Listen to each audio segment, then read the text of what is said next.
Okay, so Bismillah Rahman Rahim. Today is lecture number 5 of the course Irrigation Engineering. In today's lecture, we will study about what is canal, classification of canals, cross section of irrigation canal, and we will study about design of irrigation canals. So in this context, we will study about Kennedy's silt theory. Now, what is a canal? A canal is an artificial channel, generally trapezoidal in shape, constructed on the ground to carry water to the fields, either from the river or reservoir. So canal is an artificial channel that is human made. We have natural channels that are streams and rivers. So canal is an artificial channel, human made, generally trapezoidal in shape. You see that canals are constructed in the ground, and most of the time they are unlined, that is the bottom and the sides, they are not provided with impervious material. So trapezoidal is the most stable shape. So that is generally provided as compared to we have semicircular or rectangular channels. So generally trapezoidal in shape, constructed on the ground to carry water to the agricultural fields, either from the river or reservoir. So either we have a storage reservoir from which this canal takes the water and supplies to the agricultural fields, or we can have diversion headwork in the form of weir or barrage that just raises the water level, and then we have the off-taking canal to carry the water to the agricultural areas.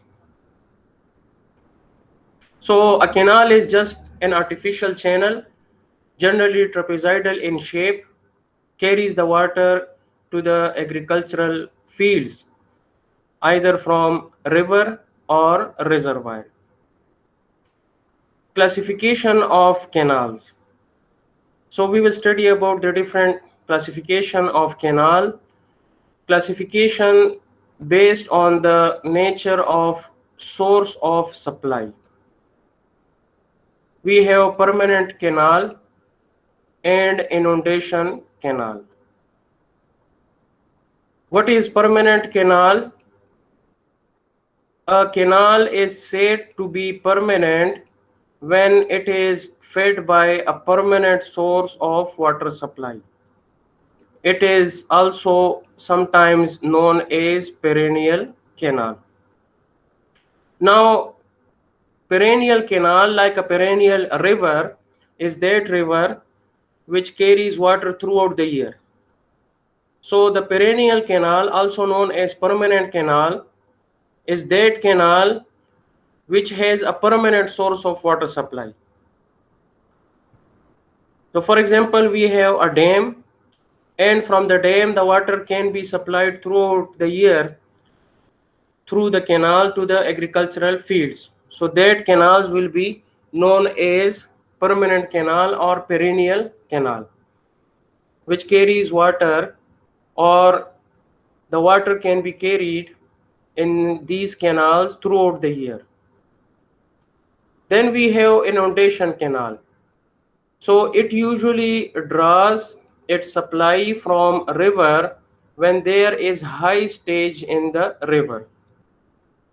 So on the other side, inundation canal will carry water when there is high stage of water in the river, and this can happen during floods. So during flood, we have unusual high stage of water in the river, and in that case the water can flow into these inundation canals. So inundation canals, they draw the water from the river when there is high stage in the river. Classification based on financial output. We have productive canal and protective canal. What is productive canal? Productive canal is one which yield a net revenue to the nation after full development of irrigation in the area. So when we develop an irrigation area, we provide a network of canals that supply water from the source. So as a result of water availability to the crops, we grow the crops on agricultural lands. So as a result of that, you see that it provides revenue to the nation. For example, you see in case of Pakistan, so agriculture is the backbone of our economy. So the canals which supply water to the irrigation area, which yield net revenue to the nation, so that canal is known as productive canal. We also have protective canal. Protective canal is a sort of relief work constructed with the idea of protecting a particular area from famine. So protective canal, as the name suggests, it protects. So it is a sort of relief work that is constructed to protect any area against famine, kahat. So that will be known as protective canal.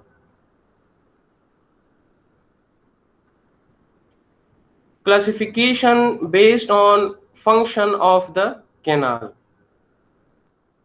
We have irrigation canal, feeder canal, navigation canal, power canal. So based on function of the canal, you can see here that irrigation canal carries water to the agricultural fields. So if a canal carries water to the agricultural fields, that is known as irrigation canal. Feeder canal. A feeder canal is constructed with the idea of feeding two or more canals. So this canal, it will feed two or more canals, that is known as feeder canal. Navigation canal, that is used for transport of goods. So sometimes you can see here in this picture that the canal size is such, the water depth is enough that it can be used for navigation purposes, and goods can be transported from one area to another area, from one city to another city. So that is known as navigation canal. Power canal used to carry water for generation of hydropower. So that canal which carries water, and we can build a powerhouse for hydropower generation on that canal, that is known as power canal.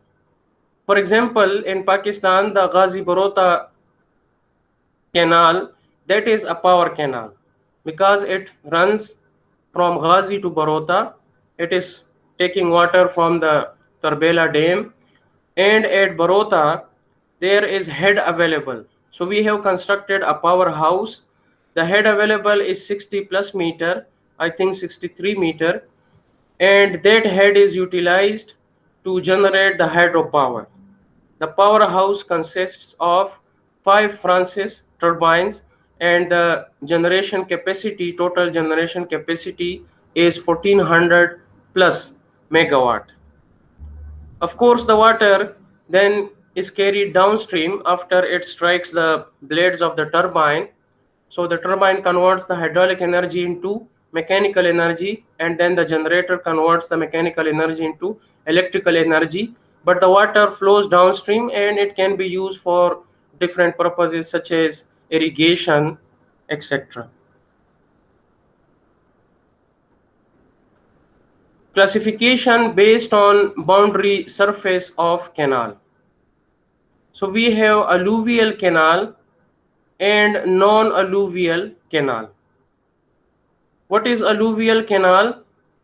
If the canal is excavated in alluvial soil such as silt, sand, gravel, etc., then it is said to be alluvial canal. You know, alluvium, it means that something that is transported by the water. Alluvium. So alluvial canals, clear, that are excavated in alluvial soils such as silt, sand, gravel, etc.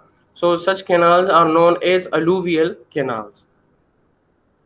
Non-alluvial canal. So if the boundary surface of the canal is of non-alluvial soils such as clay, rock, then it is said to be non-alluvial canal. So you can see here that these non-alluvial canals, especially in the mountainous region, you can see that rocks. In the mountainous region, due to disintegration, these channels can develop, and over the course of time, they will not change their direction. Clear? So such canals are known as non-alluvial canals. You see that in alluvial canals, the river flows like this. Let's say this canal can flow, and then it is possible that over the passage of time, it can change the course, just like the rivers change. So we have alluvial canal that is excavated in alluvial soils such as silt, sand, gravel, etc. And if the canal is of non-alluvial soils such as clay, rock, the boundary surface of the canal is of non-alluvial soils, then it is said to be a non-alluvial canal.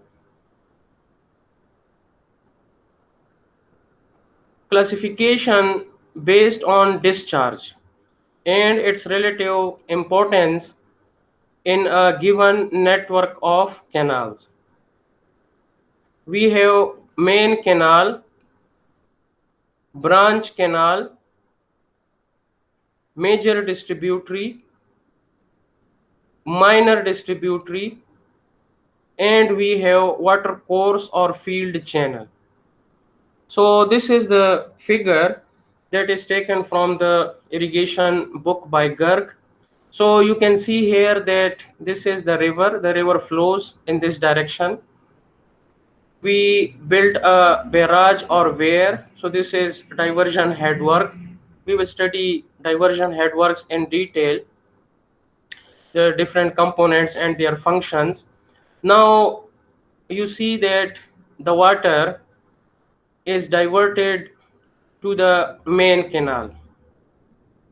In order to control the flow of water into the canal, we have canal head regulator.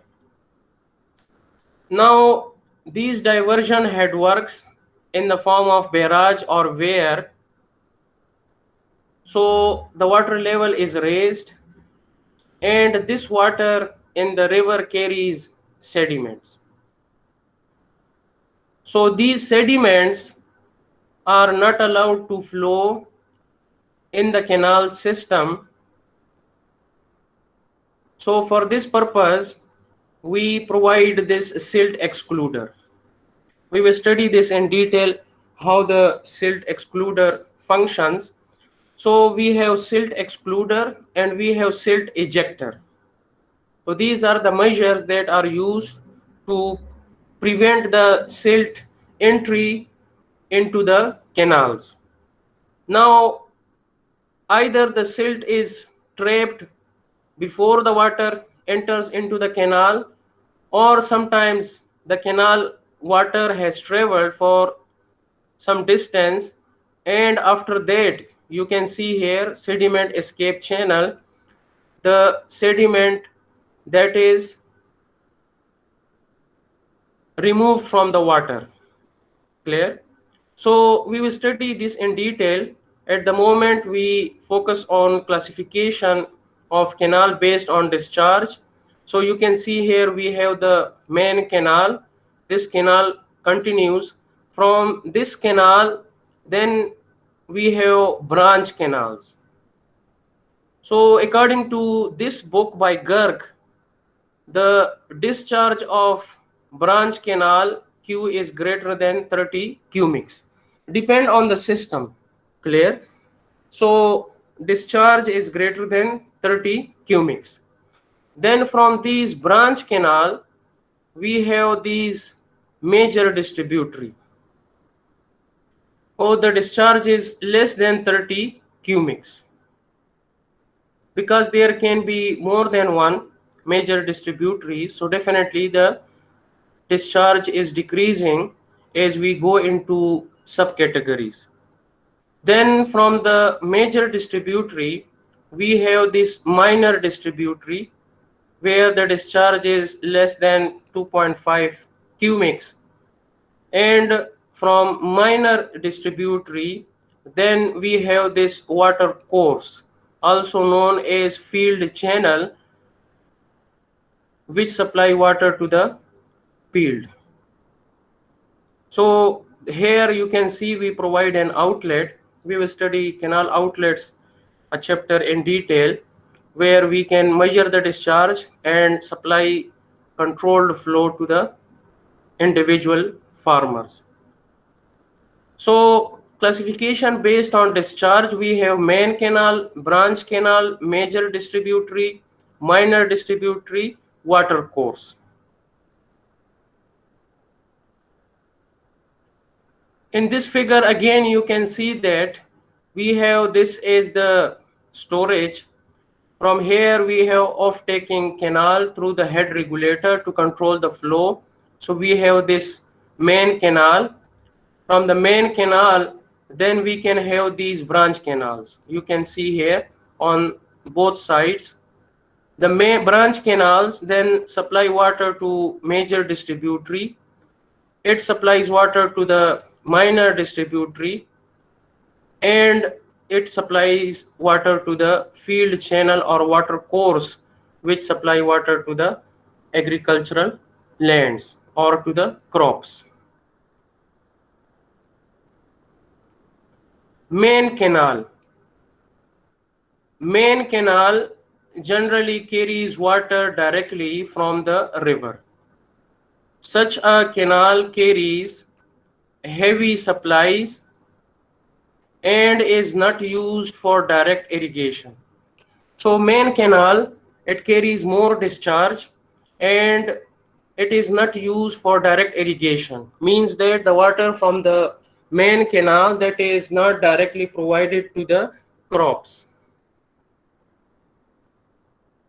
Main canals act as water carriers to feed supplies to branch canals and major distributaries. So main canals, they act as water carriers and supplies water to branch canals and major distributaries. Second one is branch canal. Branch canals are the branches of the main canal in either direction, taking off at regular intervals. Branch canals are usually feeder channels for major and minor distributaries. So branch canals, they take off from the main canal and then they supply water to the major and minor distributaries. They usually carry a discharge of over 5 cubics. Now you can see here in this figure that for branch canal, the discharge that is greater than 30 cubics. This is according to irrigation engineering and hydraulic structure by Garg. You see, it depends on the design of the system. So these discharge values are given as a relative comparison. But in here, you can see that branch canal usually carry a discharge of over 5 cubics. So this is given in the book Irrigation and Water Power Engineering by Pumia. We have major distributary.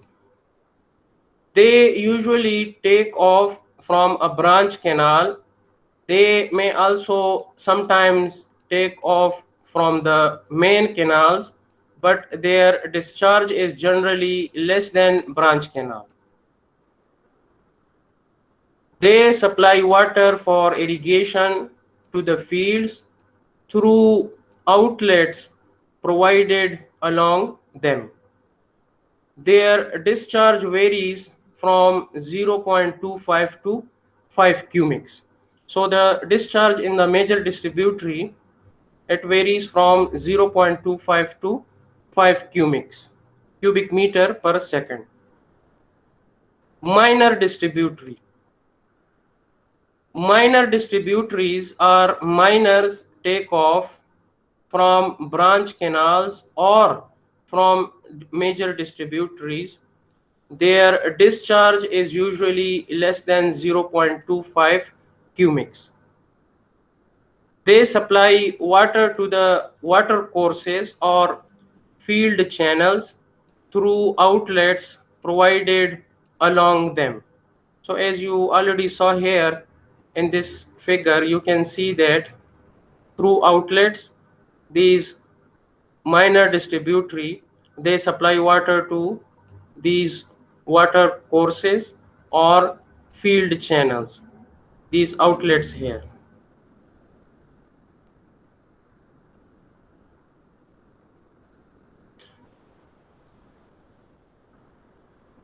Next we have water course.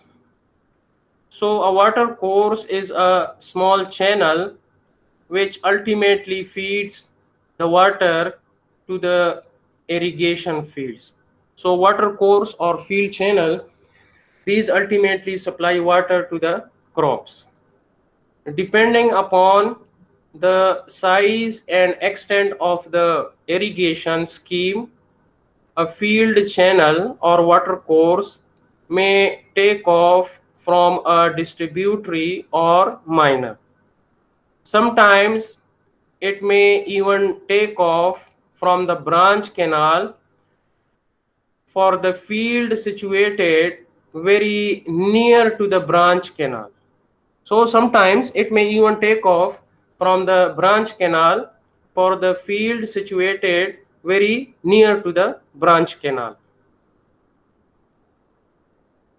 Next, we have classification based on canal alignment.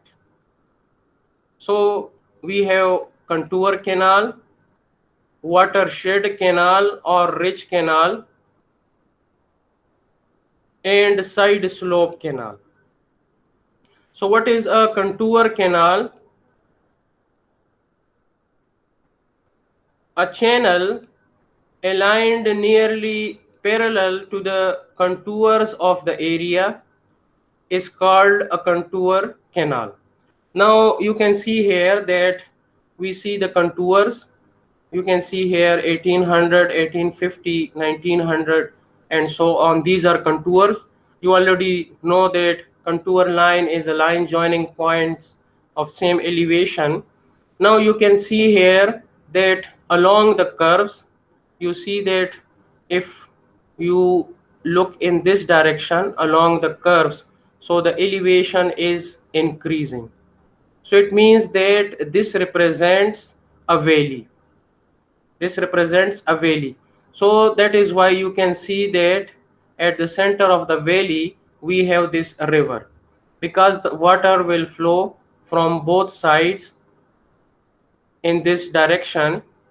If for example we have rainfall, this is how the drainage will take place, and from both sides the water will contribute to the flow of the river.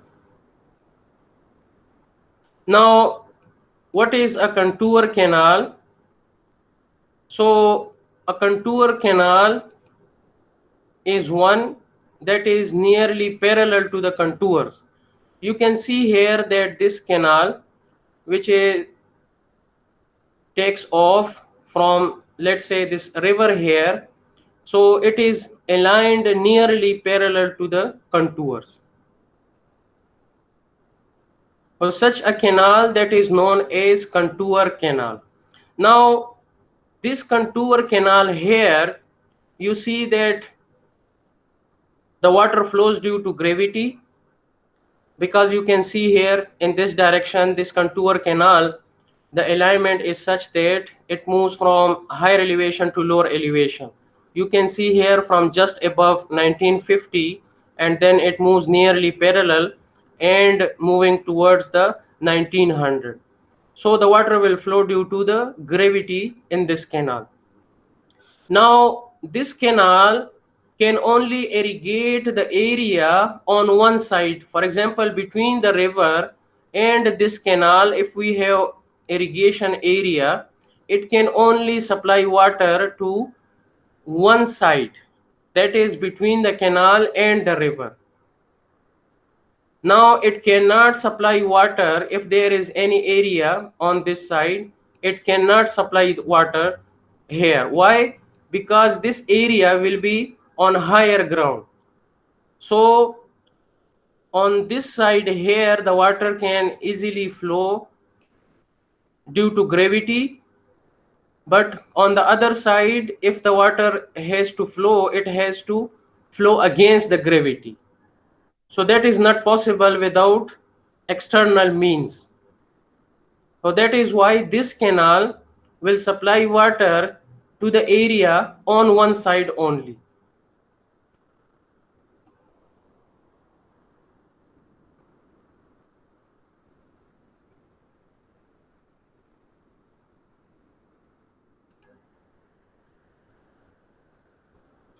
The contour chosen for the alignment should be so placed as to include all cultivable area of the valley on one side of the canal. So now it says that when we are going to construct this canal, so the contours should be such selected that it will include, that is the irrigation area that will be supplied water by this canal, that will include all cultivable area of the valley on one side of the canal.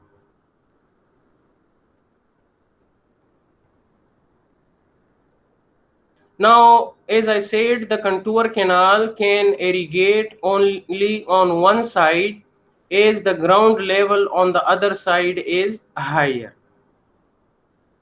So you can see here in this picture that, let's say we have this drainage canal here. So you can see that it can supply water to this area here. Then we can have another drainage canal. This is another drainage canal.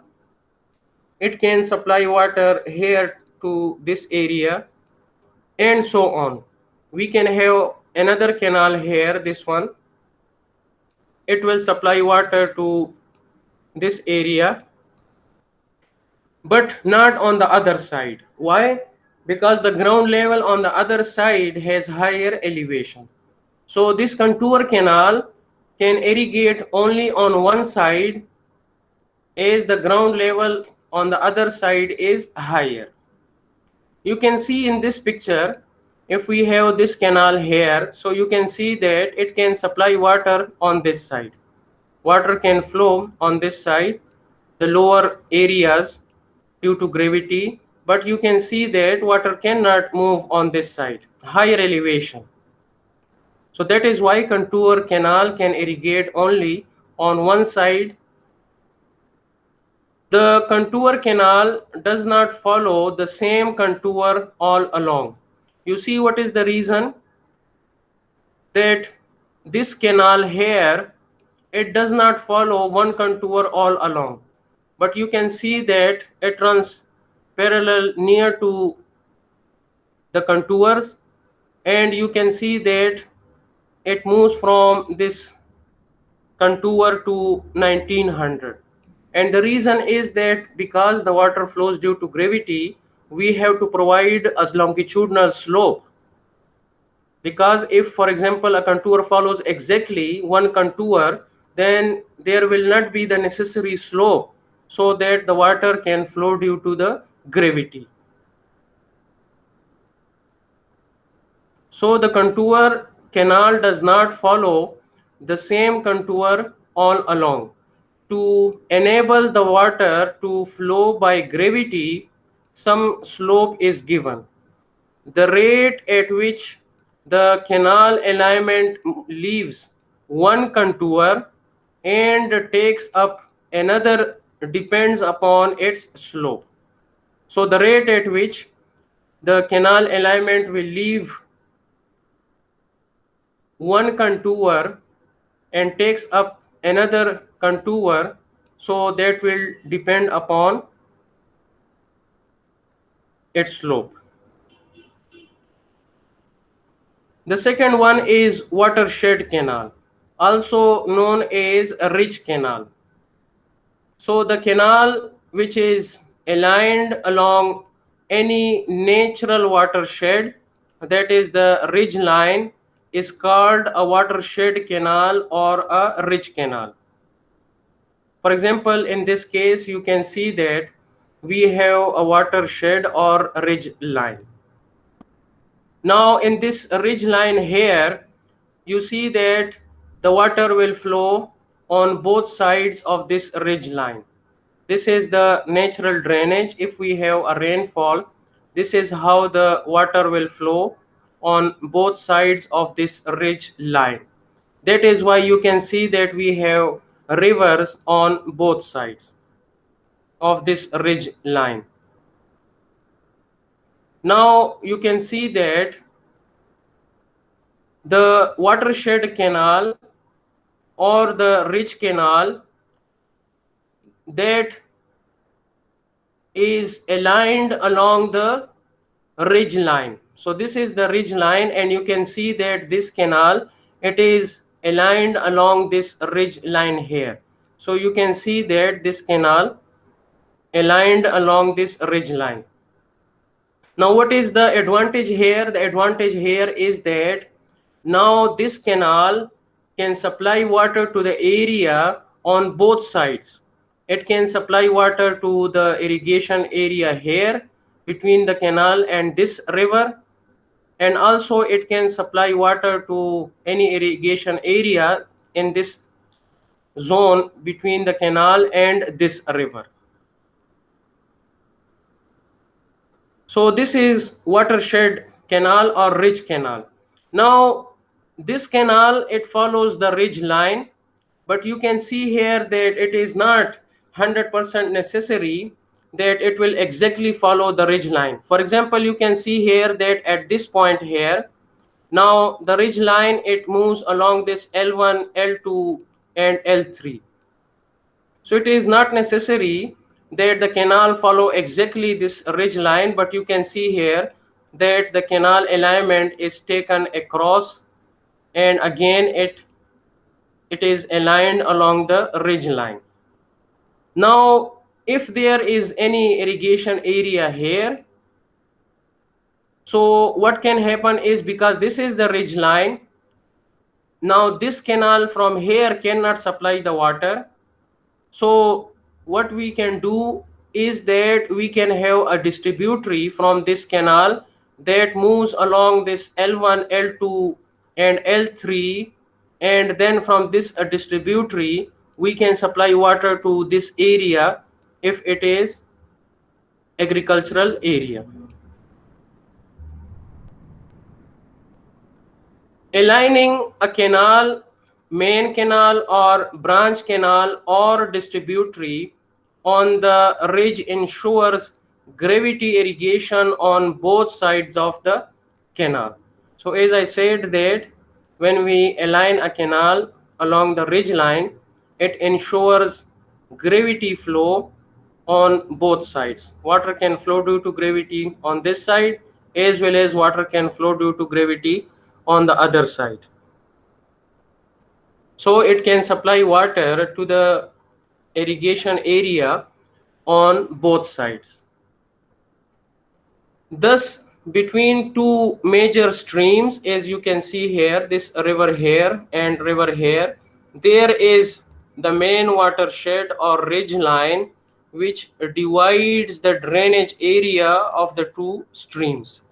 So you can see here that this ridge line, it has divided the area, because as I said, any rain which is coming here, it will drain to this river, and any rain which fall on this area, so it will drain to this river.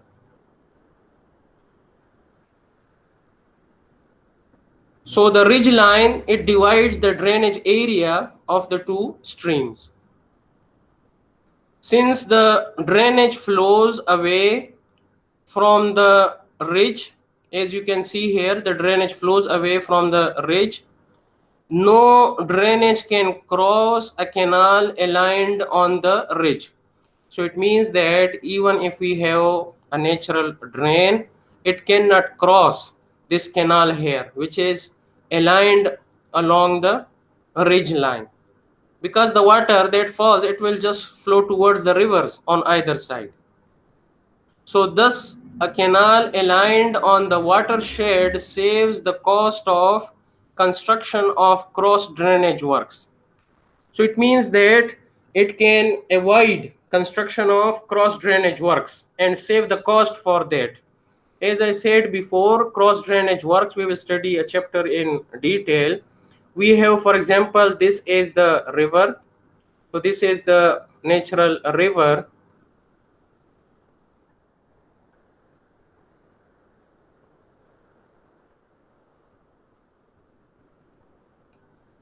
And let's say we have river or drain and or stream, we can say. So we have this canal here. This is now the canal, and it has to cross.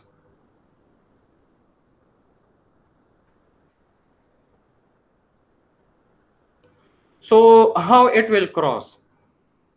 There can be different possibilities. Either we can take this canal above this stream or natural drain or small river here in the form of an aqueduct, or this canal can be taken below clear the bed of the drain stream in the form of siphon, or there can be level mixing. For example, if the quality of water is more or less the same in the drain and in the canal, there can be level mixing. The water of the canal is allowed to mix with that, and then on the other side again the water is withdrawn in the canal, and it continues to flow in the canal and supplied to the agricultural areas, etc. So this is known as level mixing. So these are known as cross drainage works. When a canal crosses a drain, so it has to be taken above or below, or there can be level mixing. These are known as cross drainage works. So when we have a canal that is aligned along a ridge line here, so it avoids these cross drainage works, because the water, it will just drain on either side towards these rivers. The third one is the side slope canal. So a side slope canal is that which is aligned at right angles to the contours, that is along the side slopes. Now you can see that we have this side slope. You see from the contour values 1000, 950, 900 decreasing. So we have these side slopes. Now you can see here that if a canal is provided in such a way that it is aligned at right angles perpendicular to the contours, This is known as side slope canal. This is side slope canal. Now in this case, I show you one thing. You see that for the watershed canal here, alignment of a ridge or watershed canal, head reach of main canal in plains. You see here that we have to divert the water from the river, so the head reach of main canal lies in plains, and then this canal follows the ridge line. In case of contour canal, you can see here that the alignment of contour canal, the head reach of main canal is in hills. So you can see the head reach that is in the hill. The water is just withdrawn and the longitudinal slope that is provided, so the water will flow due to the gravity. Also compare to the this watershed canal. Here we discuss that it avoids the cross drainage work. Now in case of the slope side slope canal, since such a canal runs parallel to the natural drainage flow, it usually does not intercept drainage channels, because if there is any drainage channel here, it will not intercept, because in the drain again the water will flow in this direction from higher elevation to lower elevation. So again in this case there may not be a chance that it intercept the drainage channels, so thus avoiding the construction of cross drainage structures. So again you can see the advantage that is associated with the side slope canal is that it can avoid the cross drainage structures. When we come to the contour canal here, so you can see that this contour canal, it runs nearly parallel along these contours. So you can see that if we have rainfall on this area, or let's say this is the natural drain, so it will cross. You can see here this natural drain will cross this canal, or this canal will cross this natural drain. So then at this point here, you see that where it crosses the natural drain, at those points then we have to construct the cross drainage works.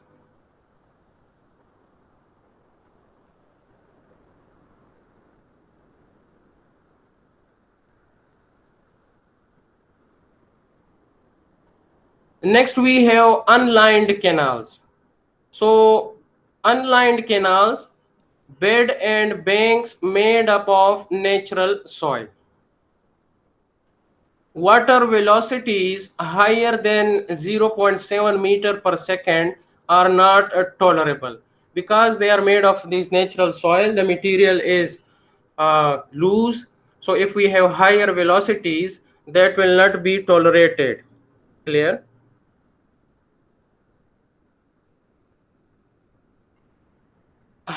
Unlined canal have high seepage and conveys water losses.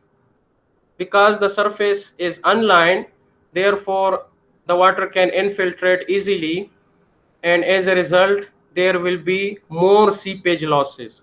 So because of more seepage, so it will result into more conveyance water losses.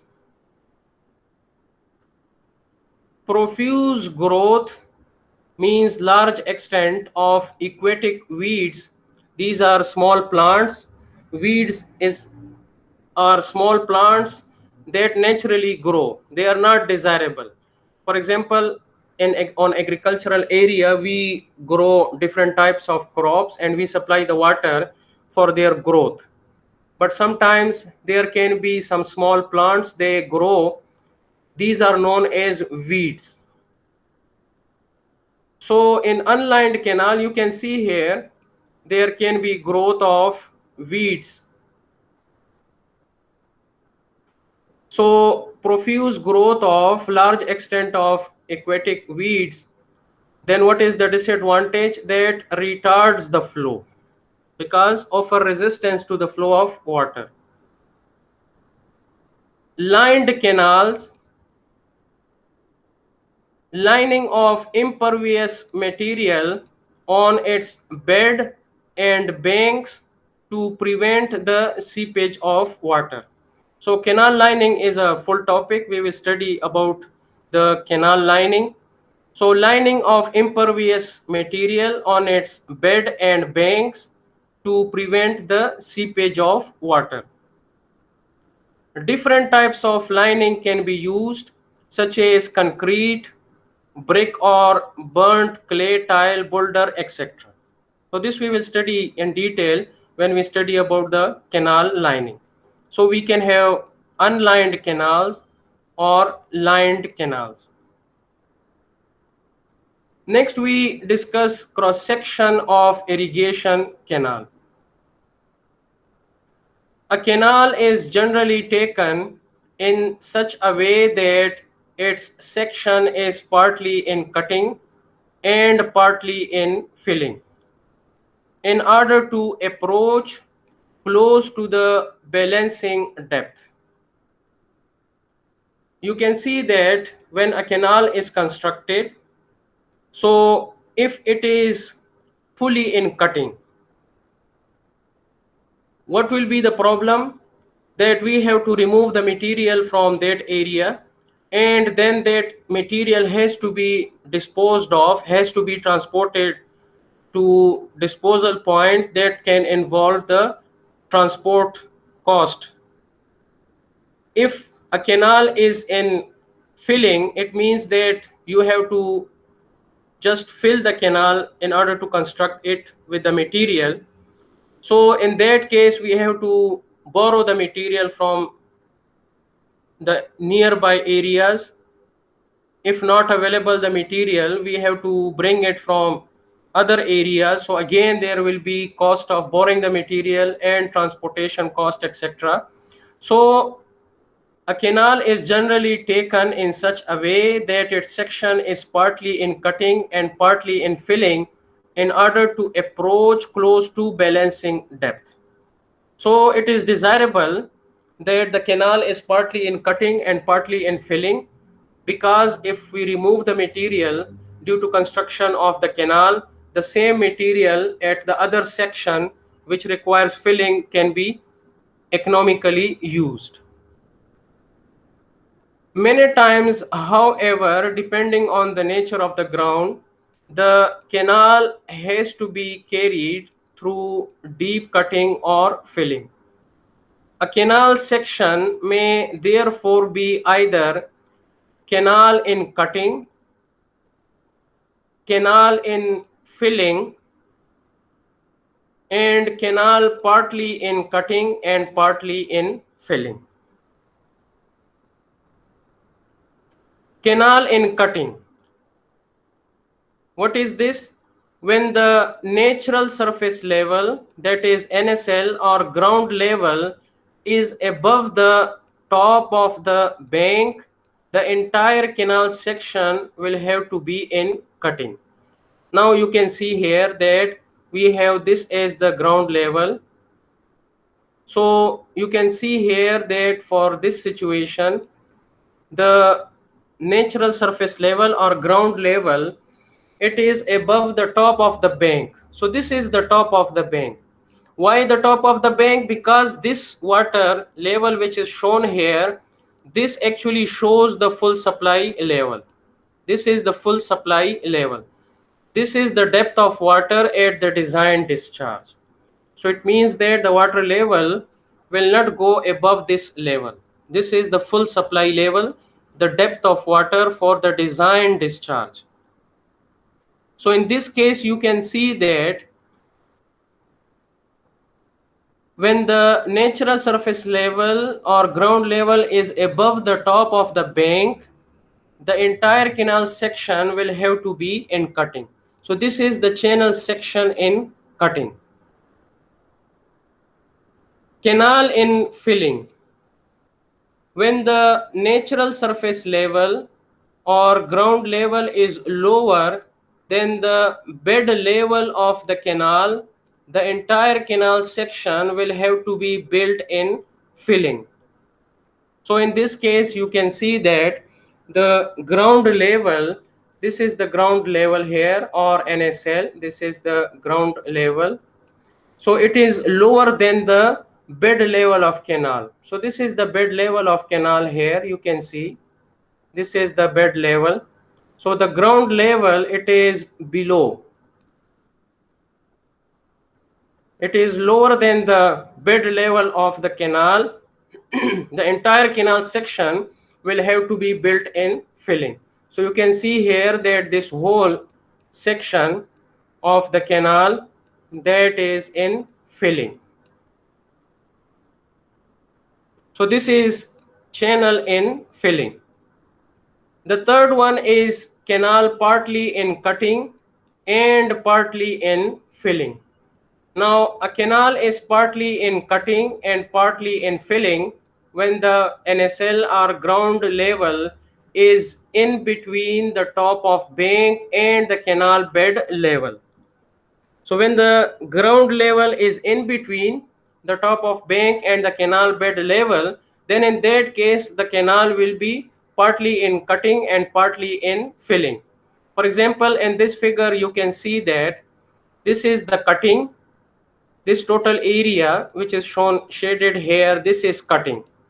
We have removed the earth material here in order to construct this canal section. But on the, you can see here that the banks are here. Similarly, this is the bank of the canal. You can see the full supply level, FSL. This is the level at the design discharge.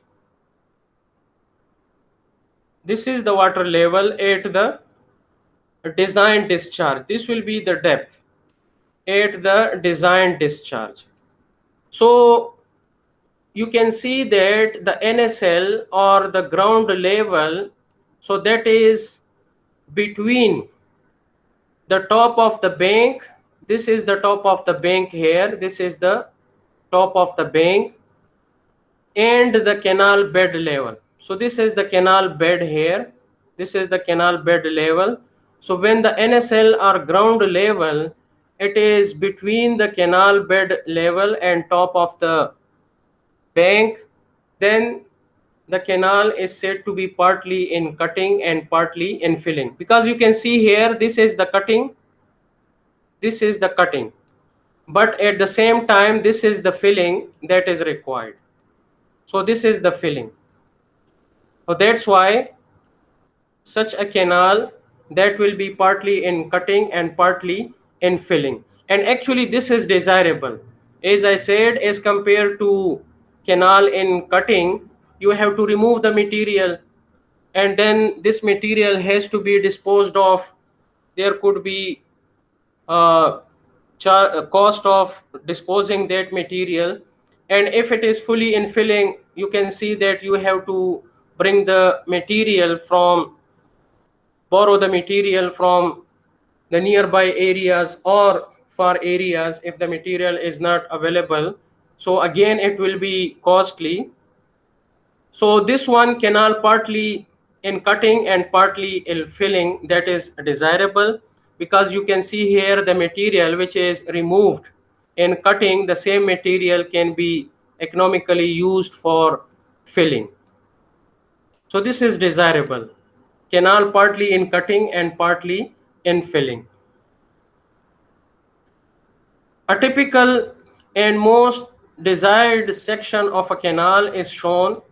This section is partly in cutting and partly in filling and aims in balancing the quantity of earthwork in excavation with that in filling.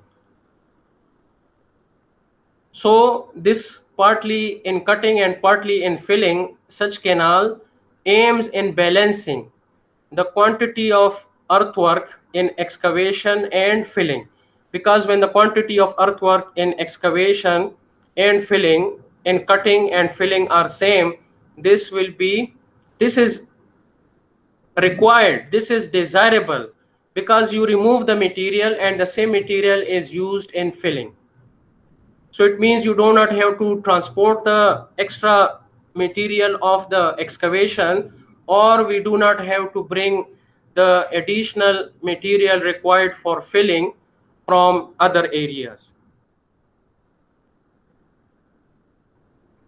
Next, we discuss some components of the cross section of irrigation canal. That is, we have side slopes of the canals.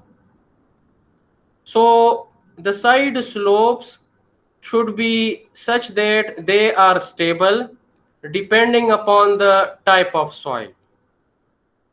A comparatively steeper slope can be provided in cutting rather than in filling, as the soil in the former case, that is cutting, shall be more stable.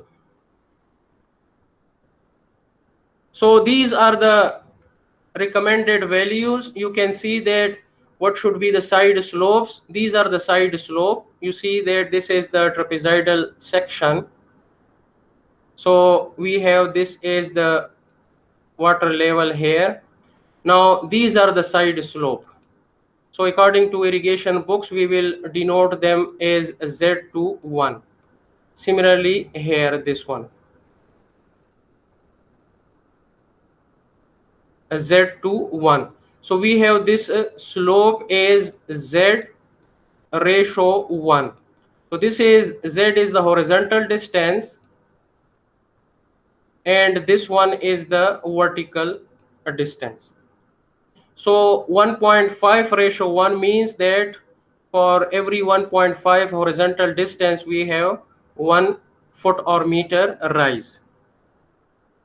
So it depends on the type of soil that the side slopes that are to be provided for the irrigation canal. So you can see that when we have clay soil, the slope in cutting can be 1.5 ratio 1, while slope in filling 2 ratio 1. This is what you can see here, that steep slopes can be provided in cutting rather than in filling. The reason is that the soil in the former case shall be more stable. So this is what you see in the table. So you can see 1.5 ratio 1, it is steeper as compared to 2 ratio 1. Sandy soil, for example, you see sand. So it is less stable. That's why you can see the slopes here 3 ratio 1 in cutting and 4 ratio 1 in filling. Similarly, for other soils, loamy soil, gravel soil, you see for hard rock, we can provide steep slopes, 0.25 ratio 1, because they are stable, they will be stable. So the side slopes should be such that they are stable depending upon the type of soil.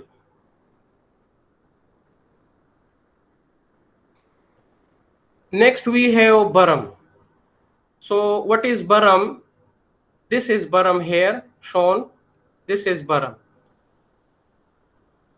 Berm is the horizontal distance left at ground level between the toe of the bank and the top edge of cutting. So this is the horizontal distance left at the ground level between the toe of the bank. This is the toe of the bank.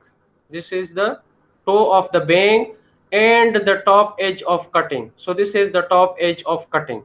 This horizontal distance which is provided between the top edge of cutting and the toe of the bank, this is known as berm. So purposes of berms: they give additional strength to the banks and provide protection against erosion and breaches. Similarly, the other purpose is they provide a scope for future widening of the canal.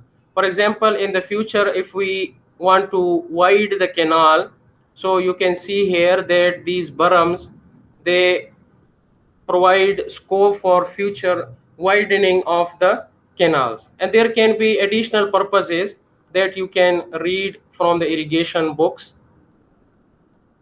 Next we have freeboard. So this is freeboard here. What is freeboard? The margin between the full supply level, this is the full supply level, means that this is the depth of water when at the design discharge, the discharge for which this irrigation canal is designed. When it flows at the full design discharge, this will be the water level. So this is the full supply level. So the margin between the full supply level and this top of the bank here, this is known as freeboard. And this freeboard is commonly provided because if there is no freeboard, then what will happen? If the water level is here and there is no freeboard, then what will happen? If there is some more discharge coming in the channel, for example due to floods, some additional water is coming, so then this water can easily overflow. And another reason is that if, for example, the water flows, so there can be waves sometimes, again because of that the water can overflow. So you can see that for this purpose, to avoid the overflow of water, this freeboard it is provided. The amount of freeboard depends upon the discharge of the channel. So how much freeboard we have to provide, that depends upon the discharge of the channel. Recommended minimum freeboard, that is 0.5 meter. Now the generally provided values of freeboard, you can see here that for the discharge in cubic meter per second, if the discharge is 125 cubic meter per second or cumics, then the freeboard provided should be 0.5 meter. If the discharge is from 5 to 10 cumics, then the freeboard provided 0.6 meter. 10 to 30 cumics 0.75 meter, and 30 to 150 cumics 0.9 meter. So these are guideline values. Clear? Next we have canal bank. So these are canal banks provided on either side here. The primary purpose of banks is to retain water. You can see here that they retain the water.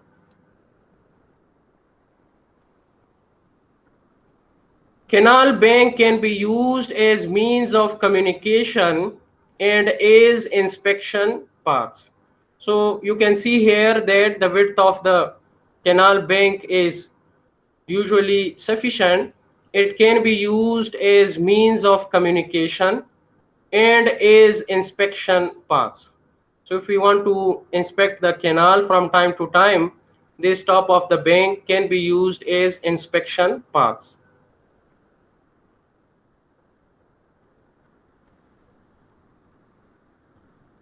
Banks should be wide enough so that a minimum cover of 0.5 meter is available above the saturation line. So you can see here in this figure, we have canal section and filling. Now you can see here that this is the water level here. So in this canal, seepage will take place, water will flow. You study in geotechnical engineering. So this is the saturation line here. We have to keep the saturation line well below. You can see here the outer boundary of these banks. So it is recommended that minimum 0.5 meter cover should be provided throughout. Minimum 0.5, more than 0.5 meter, fine. But minimum 0.5 meter cover should be provided. Why? Because you see here, if the saturation line is here it cuts through the side of this bank here, what will be the problem? That the water, it will lose the material here and it will pose threat to the stability of the banks. So that is why this saturation line, it should be kept minimum 0.5 meter below. Clear? So the banks should be wide enough so that a minimum cover of 0.5 meter is available above the saturation line.